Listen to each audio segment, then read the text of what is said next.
Hello, hello. I don't know if anybody's here. Yeah, somebody's here. Trying to stop that from being. It's still like that. Maybe it's just the camera. Whatever. I'm just gonna have a crazy face. Um, hello. You made it. Don't even have my Bible open yet. Yes, I'm using my large print one again, so I can actually see it well.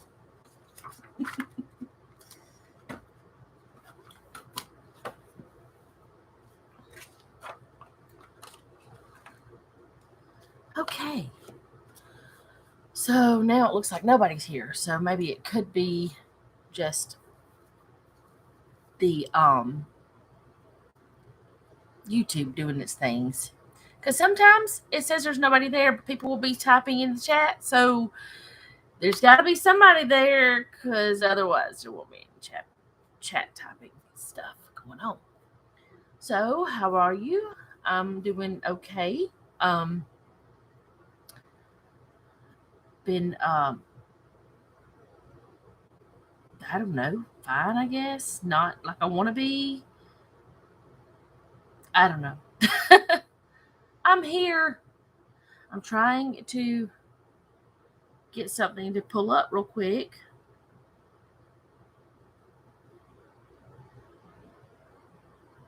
Because I want to show y'all something. Let's see. Um, she turned 1 on the 17th. Let's see if I can get it to focus. It's not focusing, and then there's words in her face. But I don't know if I can get it to work right. Anyway, y'all can kind of see the picture, and you can see her smile. It looks a lot better here. But anyway, she turned 1 the 17th, which is exciting because last year at this time, on this day, we didn't know if she was even going to make it. She was in a children's hospital. We didn't know, how, everything was turmoil at that time, or I guess that's the word. I don't know. Y'all know me and words. They sometimes don't like each other. But yeah, she just turned 1 and she's adorable.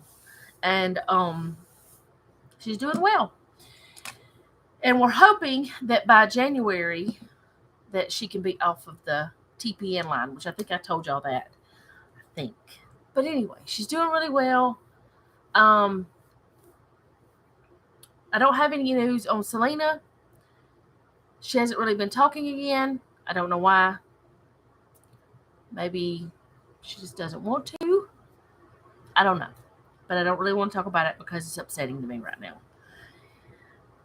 Um, Also, Donna, who is here, y'all see her all the time. Her brother, his name starts with R. Keep him in your prayers. He's going to rehab a couple times a week. And then her friend, I almost said the word. His name starts with A. We're not saying names unless she decides to in the chat. But his name starts with A. He's in hospital. He's actually been in for a month. She can tell you more about the things. He had RSV, and he did have COVID at one time. Anyway, he's been having trouble since that. He's in the hospital.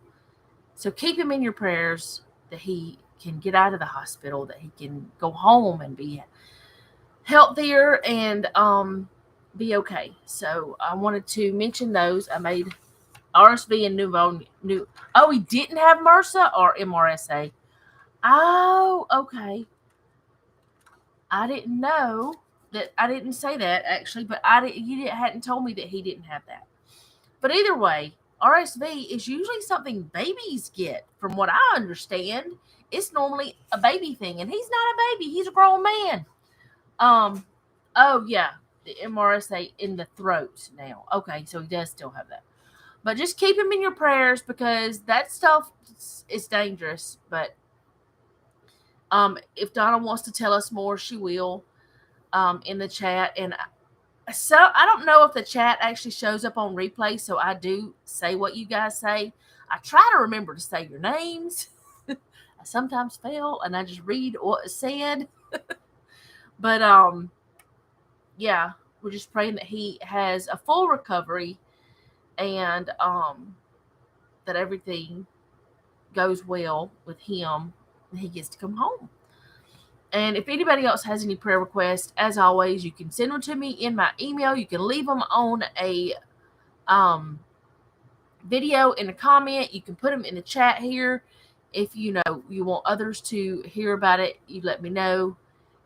And if you put it publicly, of course, others might read it. But if you want it to be private, just send it to my email. My email is always in my videos now in the description. It's also on my About page. COVID messed up his lungs permanently. I think he is still on oxygen and was healthy and very active before COVID. Yeah, COVID, like with Stacy, Fat Man and Big Mama, her channel, y'all know her channel. She actually lives close to me. We've become very good friends and visit each other's homes. Y'all know that by now because I've talked about it. And if you watch her, you heard her talk. She says my name. So, hi, Lori. So, yeah, COVID messed her up. And I do believe it's permanent. She has to have oxygen on standby at all times. Thankfully, she's not permanently on oxygen. She was always on it. But, yeah, it can do some bad stuff to you that we can't control what it does. It's a terrible thing that has harmed so many people. And the ones that live through it still have the after effects a lot of the time. So I want to go on and get to the study today, but I want to kind of do a little bit of overview. We've been studying 1 Samuel. We learned about how that Samuel came about, that his mother prayed for him, and that her prayer was answered. And that Eli, his sons, were not the best people in the world. They were priests, but they weren't doing their jobs properly. They were disrespecting the sacrifices and things like that. And we know that we go on to find out that Eli and his children, both of his sons, I don't know if he had more children or not. I don't think it actually says. They passed away actually on the same day. And the ark was stolen, but then it was returned because the ark was confiscated. It was taken. Anyway, hey, Flora. That's my sister. One of them. I have 6. But anyway, we know the ark was stolen, but it was returned because the Philistines had so many issues whenever the ark was stolen or whenever it was in their possession, that there were so many issues that happened because it was not in its rightful place. God has a certain way he wants things done, and he had rules of how the ark was to be treated, where it was supposed to be kept, who was supposed to be around it, who was supposed to touch it, who was not supposed to touch it, all those things. They broke all the rules, and they had serious issues. Lots of people died. Lots of people were sick. And then they returned the ark, and then we go on to chapter 7 and 8, and we learn how that Samuel was grown and he had children. His sons were not following God, even though they had a good role model. They weren't doing what they should have been doing. Samuel didn't like things that were going on, and also because they weren't what God had planned. But the people had demanded a king. They wanted a king. So Samuel didn't like it, but he went to God with this thing that they had requested, and God said, "Go ahead, give him a king. Do it. Just do what they asked." So he prayed about it, and Saul was the one that God had chosen to be king, and he ended up being anointed as king. And he was from the Benjamites. The Benjamite was the smallest tribe, and that gets us quickly to where we are now, which really there was a whole lot more in those first 10 chapters that we talked about, but they're all on here if y'all want to go back and watch those.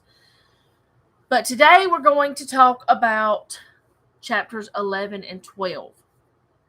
And the first sentence in chapter 11, the first verse, then Nahash the Ammonite came up and encamped against Jabesh Gilead, and all the men of Jabesh said to Nahash, make a covenant with us and we will serve you.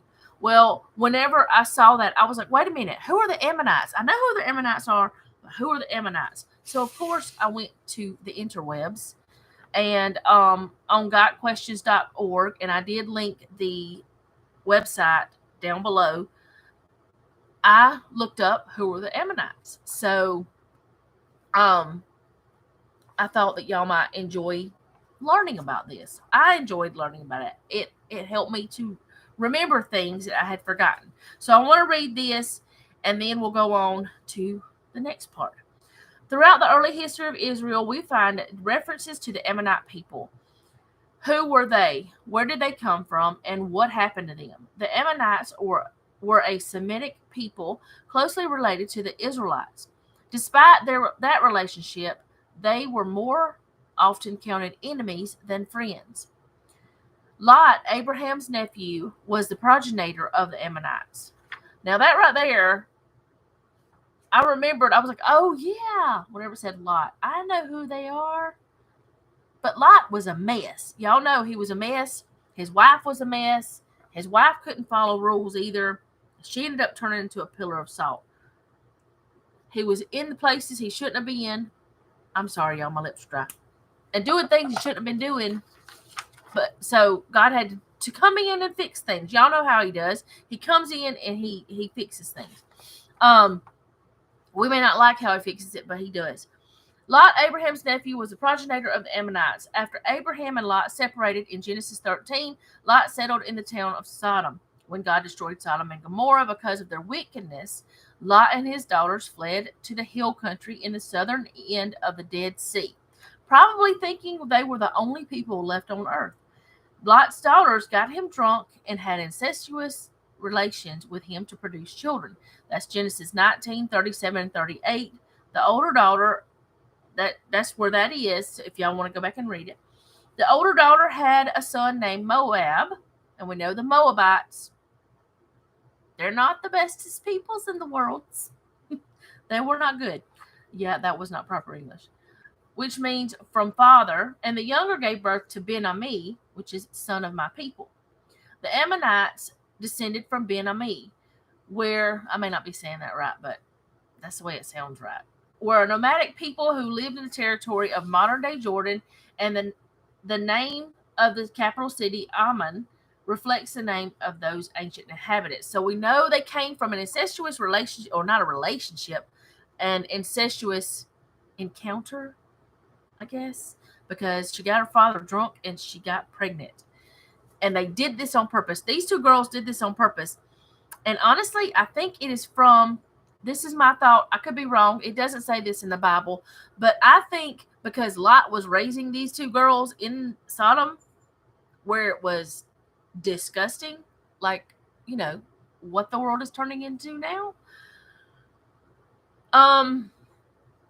These girls, even though they may have, I don't know if they were taught right or not, because Lot was kind of, he was a little bit messy anyway, it seemed, because he didn't get along well with Abraham, it seemed. I could be wrong, but that's my thoughts when I read the Bible.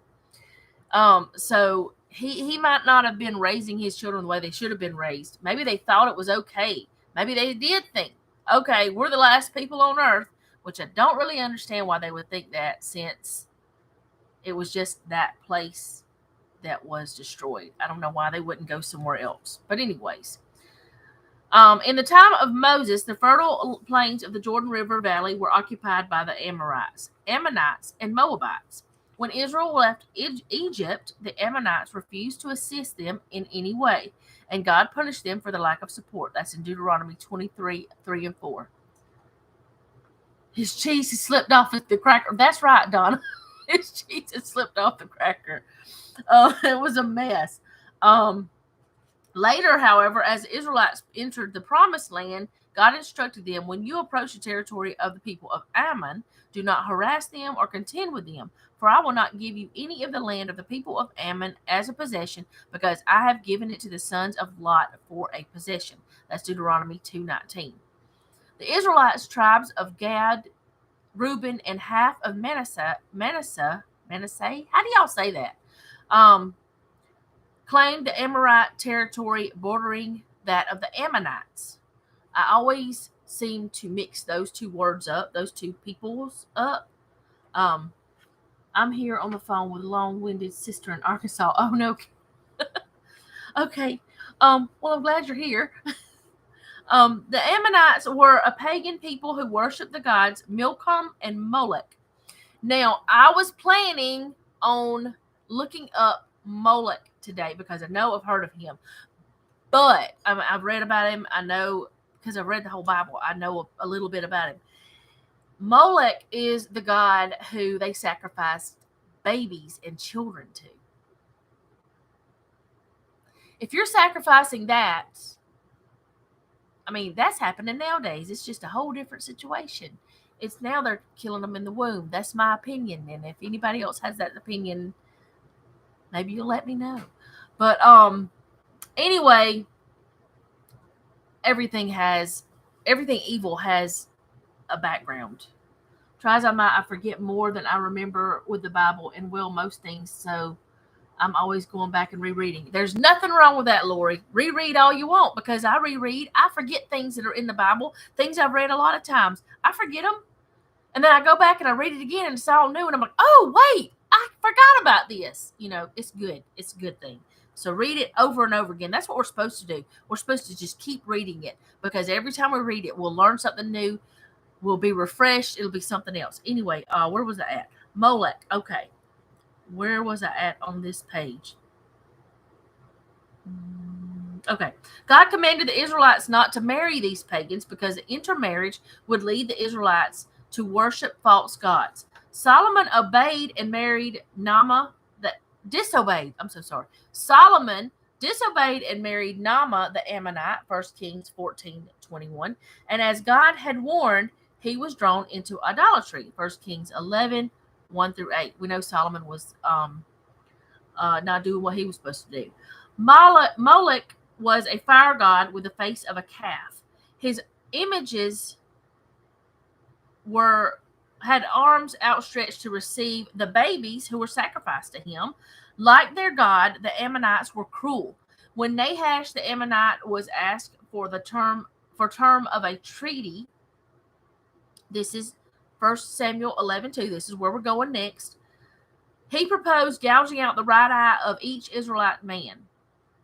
Amos 1:13 says the Ammonites would rip open pregnant women in the territories they conquered. That is disgusting.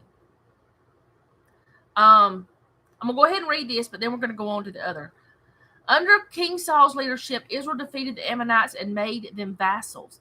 David continued that sovereignty over Ammon and later besieged the capital city to solidify his control, which this is getting a little bit ahead of where we're going today, but that's okay. It's all right to be a little bit, have a pre-study. I don't know. After the split of Israel and Judah, the Ammonites began to ally themselves with the enemies of Israel. Ammon regained some sovereignty in the 7th century BC, but until Nebuchadnezzar conquered them about 100 years later. Tobiah the Ammonite, Nehemiah 2:19, was possibly a governor of the region under Persian rule, but the inhabitants were a mix of Ammonites, Arabs, and others. By New Testament times, Jews had settled in the area, and it was known as Perea. The last mention of the Ammonites as a separate people was in the 2nd century by Justin Martyr, who said they were very numerous. Sometime during the Roman period, the Ammonites seem to have been absorbed into the Arab society. So I just thought that was something we could learn a little bit about the Ammonites. They were not good people from the very beginning. They were just not good. They were cruel. They worshiped gods that were cruel. That their gods required things that a good God would not require.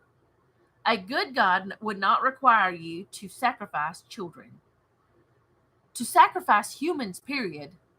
But children is a whole different story. But a good God does not do that. Our God does not do that. So let me go on to where we're at, which I know we talked a little bit about it with that, but we're going to go on to verse 2. And Nahash the Ammonite answered them, on this condition I will make a covenant with you, that I may put out all your right eyes and bring reproach on all Israel. So that's what we just read. Then the elders of Jabesh said to him, hold off for 7 days, that we may send messengers to all the territory of Israel, and then if there is no one to save us, we will come out to you. So they're saying, give us 7 days. If we can't get people to defend us, if we can't get an army to keep you away, that may not be the right words, right verbiage, then you gouge out our eyes. We'll do as you say. So the messengers came to Gibeah of Saul and told the news in the hearing of the people. And all the people lifted up their voices and wept. Now there was Saul coming behind the herd from the field, and Saul said, what troubles the people that they weep? And they told him the words of the men of Jabesh. Now at this time, from what I'm understanding, from what I've studied, Saul is not yet king. He has not been completely, he is anointed, but he is not actually the king yet, from what I'm understanding. Because his coronation has not happened. Okay, so what was that? 7? Is that what? Nope, I was on 6. Then the Spirit of God came upon Saul when he heard this news, and his anger was greatly aroused. Now, this is the second time I want to say that the Spirit of God came upon Saul. So we know at this point, God is with Saul. He's with Saul. Saul is listening to God. Saul is with him anyway. So he took a yoke of oxen and cut them in pieces and sent them throughout all the territory of Israel by the hands of messengers, saying, whoever does not go out with Saul and Samuel to battle, so it shall be done to his oxen. Now, a yoke of oxen there's 2 oxen. Because the yoke, the mechanism that they had for them to hold them together, to pull things, the yoke, they held 2. And so Saul cut up 2 oxen and sent that out, the pieces. And he told the people, whoever does not come and help us, who is not part of us, this is going to happen to your oxen. I already said that. I made a note, but I said it before I read the note, but that's okay. Let's see. And the fear of the Lord fell on the people, and they came out with one consent.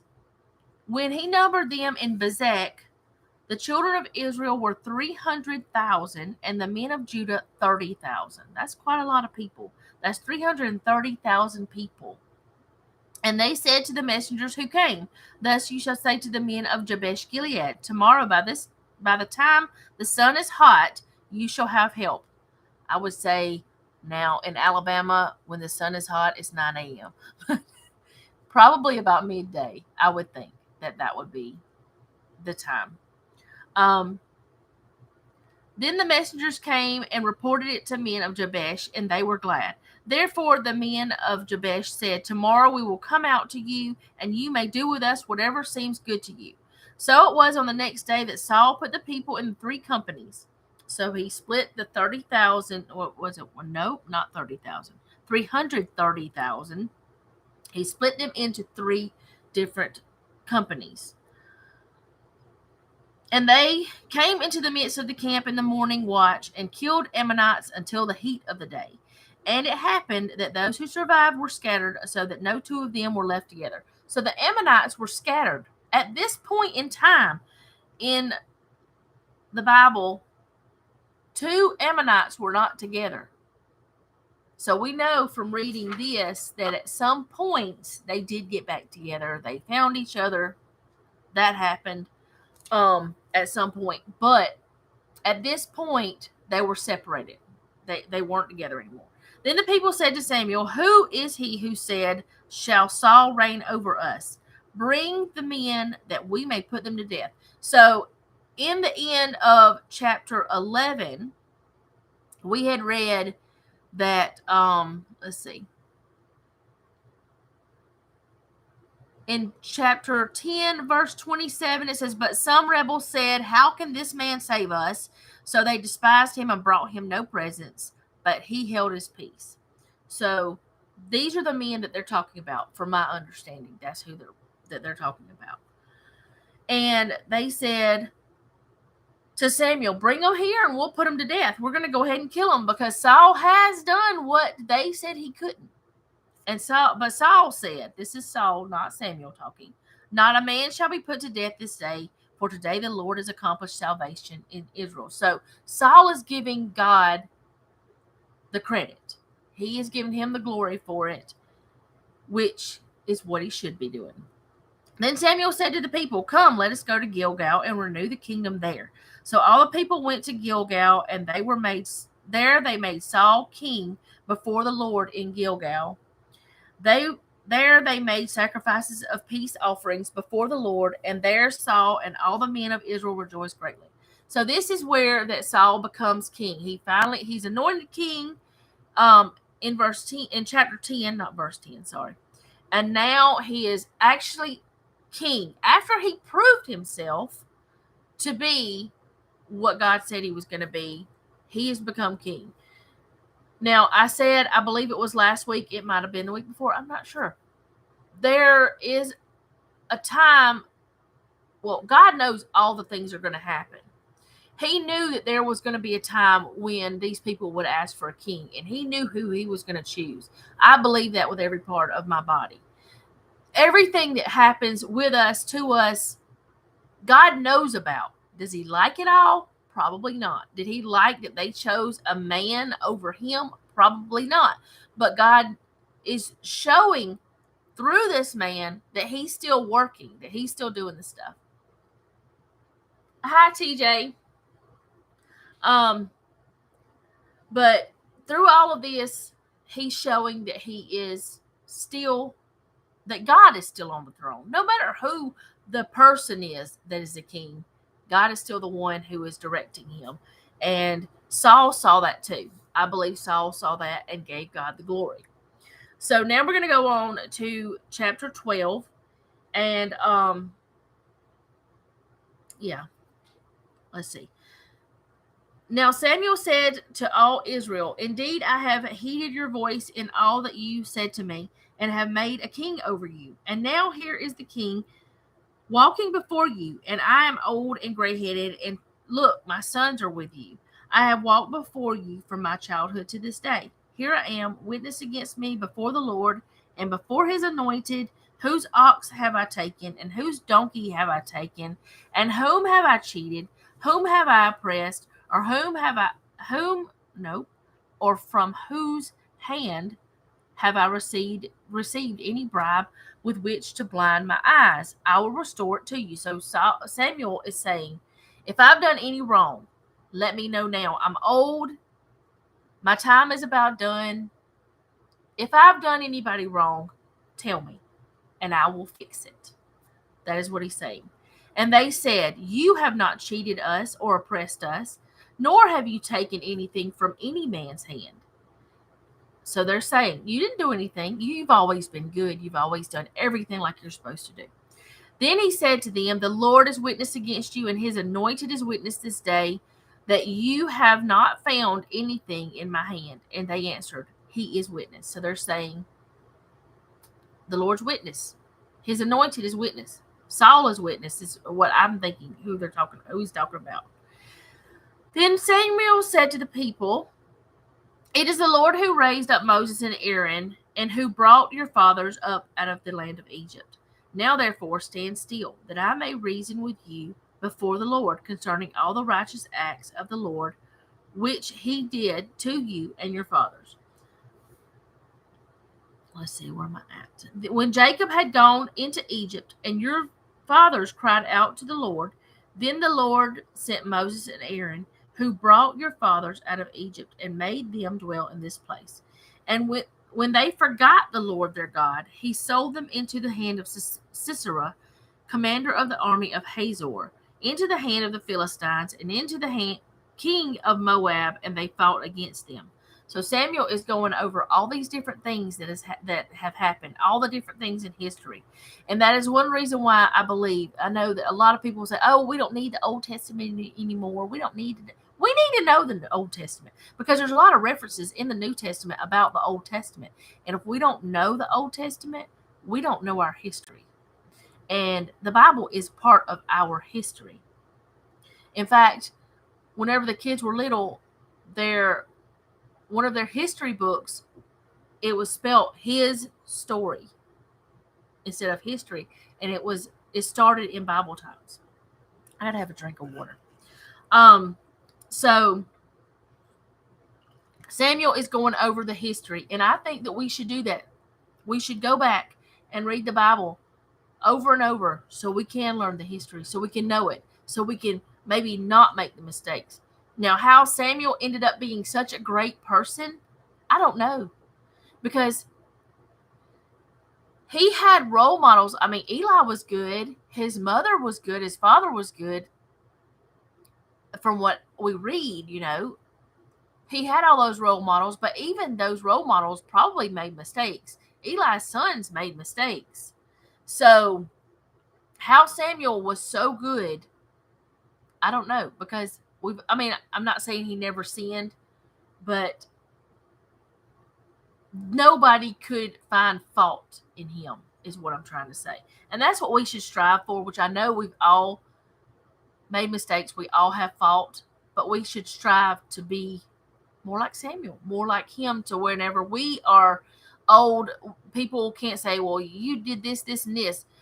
Anything after the time whenever you become a Christian, people shouldn't be able to find fault. Now, that doesn't mean that you won't slip up. That doesn't mean that you won't have faults. That doesn't mean that things won't happen. But I guess what I'm trying to say is, anything that you do have fault for, you need to repent. And repent does not mean what I thought it meant whenever I was very young. When I was very young, I thought that it just meant to ask God to forgive you. Repentance is whenever you ask God to forgive you for a sin that you have committed, and you don't go back to it. You turn away from it. You do your best to stay out of that sin. And sometimes you might slip up, you might make a mistake, but you repent again. You keep asking God to help you with that. And I don't know if Samuel had to do that, but I know I have. I know that there's things that I've had to go back to God for and ask him to help me with. Over and over, some of them. But that's just what we do. That's why God is a good God, and he will, no matter how many times you mess up, he's there. And so I don't even know why I started talking about that. It just felt like I needed to. I don't know. Verse 10, then they cried out to the Lord and said, "We have sinned because we have forsaken the Lord and served the Baals and Ashtoreths. But now deliver us from the hand of our enemies, and we will serve you." And the Lord sent Jerubbaal, Bedan, Jephthah, and Samuel, and delivered you out of the hand of your enemies on every side, and you dwelt in safety. And when you saw that Nahash, king of the Ammonites, came against you, you said to me, "No, but a king shall reign over us," when the Lord your God was your king. He's telling them their mistakes now. He's coming at them. He's like, "Yeah, God was there through all this, and you said you were the king." Even though God's your king. But of course, God still gave him a king. Now, therefore, here is the king whom you have chosen and whom you have desired. And take note, the Lord has set a king over you. If you fear the Lord and serve him and obey his voice and do not rebel against the commandment of the Lord, then both you and the king who reigns over you will continue following the Lord your God. Whenever I read that, I was like, wait a minute. So it's up to the people to do what they're supposed to do, for even the king to follow God. I want to read that again. It says, if you fear the Lord and serve him and obey his voice and do not rebel against the commandment of the Lord, then both you and the king who reigns over you will continue following the Lord your God. So I know Saul gets he gets shady. He gets a little messy later on. We all know that if we read any more into Samuel, 1 Samuel, 2 Samuel, and all the Bible. We know that Saul got messy. We know that during the time whenever he was being horrible to David and all these different things. And when I read that, I wondered, was it because of the people's rebellion that Saul became bad? Or was it because Saul was just bad? Because Saul seemed real good at first. Saul was following God. He was listening to God. And so it got me wondering. I don't know yet. I don't know the answer. But what do y'all think? I would like to know what you think. Verse 15, however, if you do not obey the voice, wait a minute. Yeah, I'm right. I'm at the right place. The voice of the Lord, but rebel against the commandment of the Lord, then the hand of the Lord will be against you, as it was against your fathers. So what he's telling them is, if you don't do what God says, then God's going to be against you too. That's what I understand. Y'all tell me if that's what you understand too, because I'm not exactly sure. But in my note, I wrote verses 13 through 15, the people were warned to follow only God. And we know that people follow other gods, the false gods. We know that. It still happens today. It's happening all over the place all the time. They may not be named the same thing, but they are there. And people are following them. We know that. Verse 16, now therefore stand and see this great thing which the Lord will do before your eyes. Is today not the wheat harvest? I will call to the Lord, and he will send thunder and rain, that you may perceive and see that your wickedness is great, which you have done in the sight of the Lord, and asking for a king for yourselves. He's telling them this was wicked. You shouldn't have done this, and this is going to happen because of this. Samuel is really straight. He's straight to the point and blunt. He tells you like it is, and I like that. Verse 18. So Samuel called to the Lord, and the Lord sent thunder and rain that day, and all the people greatly feared the Lord and Samuel. So God is sending them signs. He's sending them messages saying, hey, what Samuel's saying is right. This is what's happening. Where was I at? Verse 19. And all the people said to Samuel, pray for your servants to the Lord your God, that we may not die, for we have added to all our sins and the evil of asking for a king for ourselves.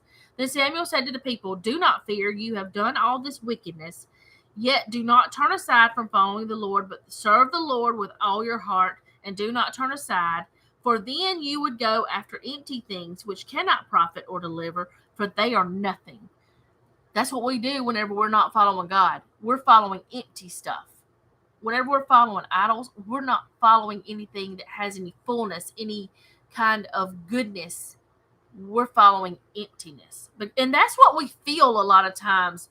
I know whenever I wasn't following God, I felt empty. I felt alone. I felt abandoned, like I had nothing. But when I rededicated my life, things changed.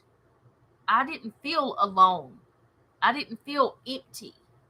I didn't feel abandoned, because I realized that God was there all that time. And following him is fullness. It's fullness of joy. Let's see, where am I at? Verse 22, I think, is where I'm at. For the Lord will not forsake his people for his great name's sake, because it has pleased the Lord to make you his people. See, God is pleased to make more people. He's pleased that these are his people. Moreover, let's see, Lori, I felt the same way when my son died. I finally found my way back to God. Sometimes it takes a tragedy. Sometimes I believe it does. And sometimes a tragedy can turn you away from God because you're thinking more about yourself. And it's hard to, like, if you're following God and something happens, it's sometimes hard to, that's one thing I think whenever bad things happened with me, I left God because I wasn't seeing everything. But then whenever I came back to God, I saw it all. It's like my eyes were open. And it sometimes takes something horrible to happen.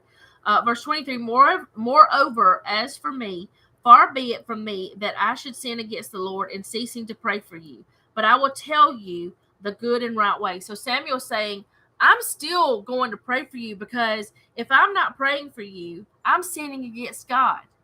That's what I get from that. Carol, okay, you felt the same way whenever you lost your daughter. Okay. But I came back to God after a tragedy.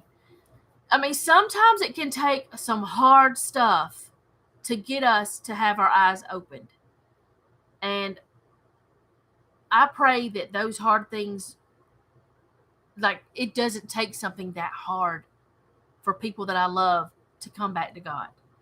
I pray that they just, their eyes are open, that they desire God so much that they cannot not follow him, if that makes sense.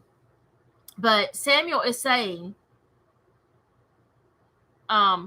he said, far be it from me that I should sin against the Lord in ceasing to pray for you. And when I read that, I know that different ones of you guys have asked me to pray for y'all, to pray for your loved ones and things like that. And I thought, well, if I'm not praying for them, am I just lying to my friends? Which I do pray for y'all. If you're on my list, I'm praying for y'all. Trust me on that, because I'm not going to lie to you. But if I'm not, I mean, I'm not saying if I forget something or something like that.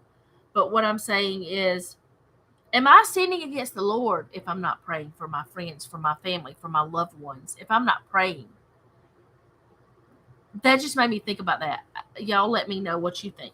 And then verse 24, only fear the Lord and serve him in truth with all your heart, for consider what great things he has done for you. But if you still do wickedly, you shall be swept away, both you and your king. So Samuel is over and over again warning the people, if you are wicked, if you do wickedness, you and your king that you asked for are not going to be happy. It's going to be rough. It's not going to be good times. You're not going to be safe. Your safety is gone. Let's see. Lori said, Carol, I'm so sorry. The pain is almost too much some days. I had to come to God and believe in him, or I would never have been able to make it through. Me too, Lori, 100%. Yeah. I mean, there have been times in my life where that I felt like if I didn't have God, I don't know what I would do.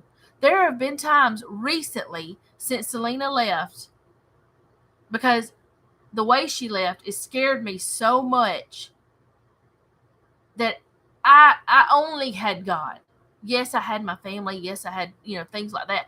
But God was what brought me through. And I know she's safe now, but at that point, in that time, I did not know she was safe. I did not. And honestly, sometimes I still think, is she really safe, or is she lying to me? Is she really, those thoughts come in my head.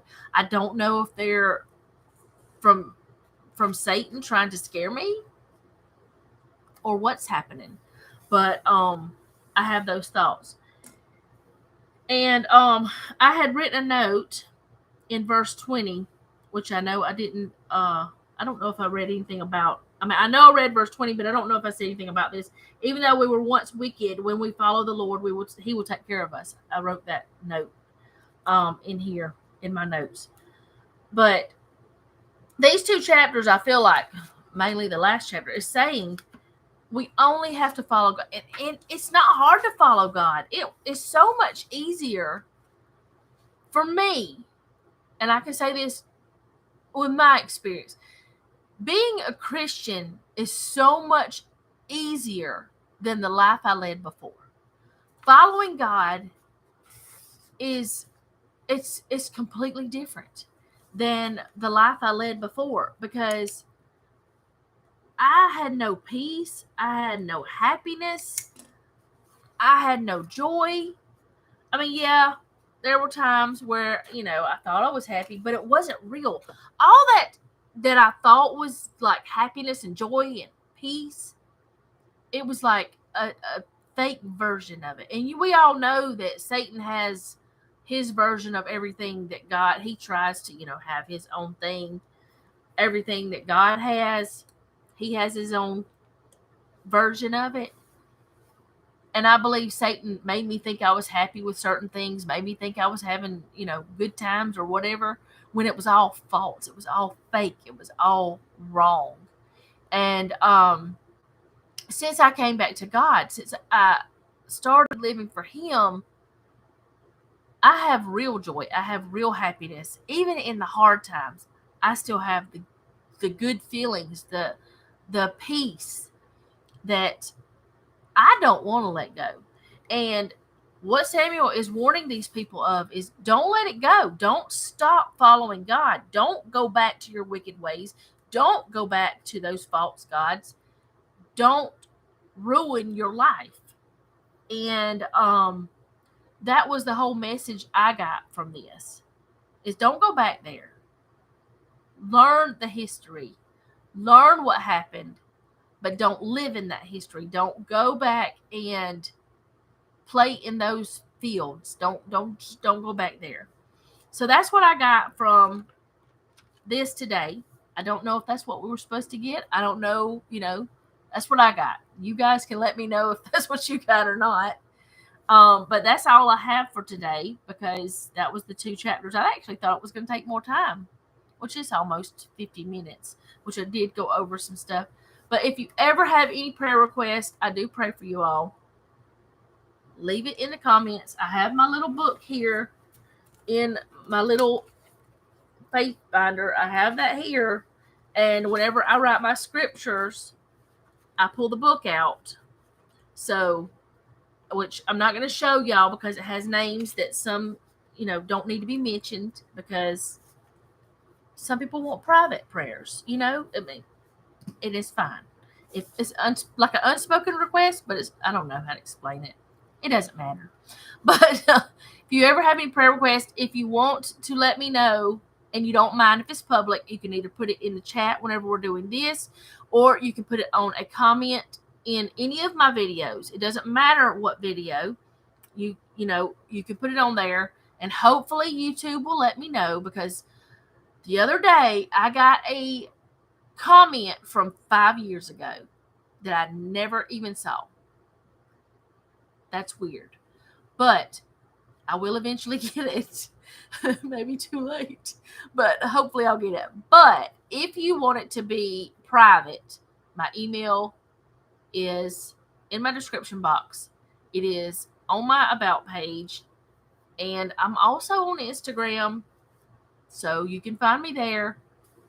That should be up in the header on my page too, on my YouTube page. It's also in the link tree in my descriptions on all of my videos. So if you ever want to send me a private request, or if you just want to say hey or whatever, that's fine too. Next week, I know we're going to be doing chapter 13.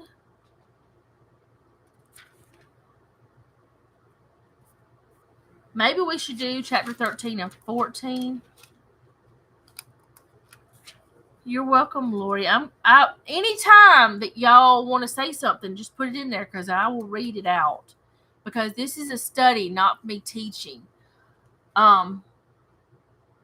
Definitely, Joanne, you're on my list. Still no answers? Did the last test come back? Like, did you have more? I know you said you were having tests, but I didn't know if all of them had come back yet. But we'll do 13 and 14 next week. Let me write myself a note. No, you're still waiting. I thought that you were, but I wasn't sure, and I always like to ask. I almost went to 13 today, but I was like, no, I want to go ahead and this is what I want to, stick with. So next week will be 13 and 14. But any prayer request, always just leave them down below, and wherever you need to keep them, or wherever you need to put them, so I can see them, I guess is what I'm trying to say.